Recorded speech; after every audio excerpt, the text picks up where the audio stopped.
Here's another piece of history that the mainstream media will never tell you. On June 8, 1967, the USS Liberty, a U.S. naval research vessel, was attacked by the IDF, killing 34 American servicemen and injuring another 174. The incident took place during the Six-Day War between Israel and several other Arab nations. And at the time of the attack, the ship was in international waters north of the Sinai Peninsula. Officially, Israel apologized for the attack, saying that the USS Liberty had been attacked in an error after being mistaken for an Egyptian ship. But is that what actually happened? According to this article in Haaretz, there was a conversation that was picked up by the NSA between an Israeli aircraft and the Israeli Air Force war room.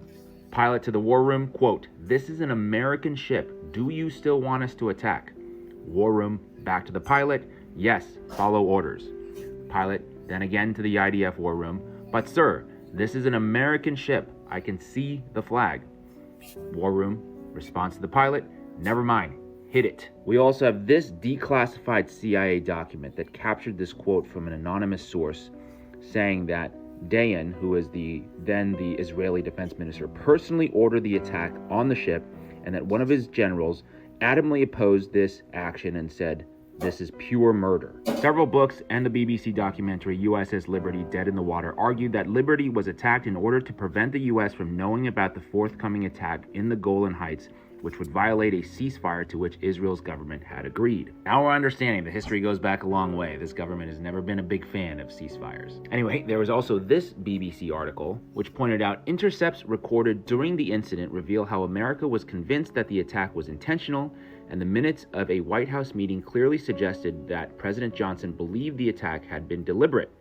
For 35 years, the Liberty survivors have continued to argue that the attack was intentional and that the U.S. government colluded in a cover-up. They took away our First Amendment rights. I was told by Admiral Kidd and 4 others in a separate interview.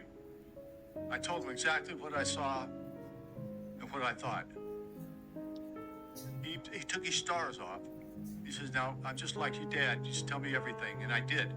When I got done, he put his stars back on and he says, "If you ever breathe a word about what you just told me to anybody, I'll make sure you end up in the penitentiary or worse." We all know what worse meant, death. We just went through hell.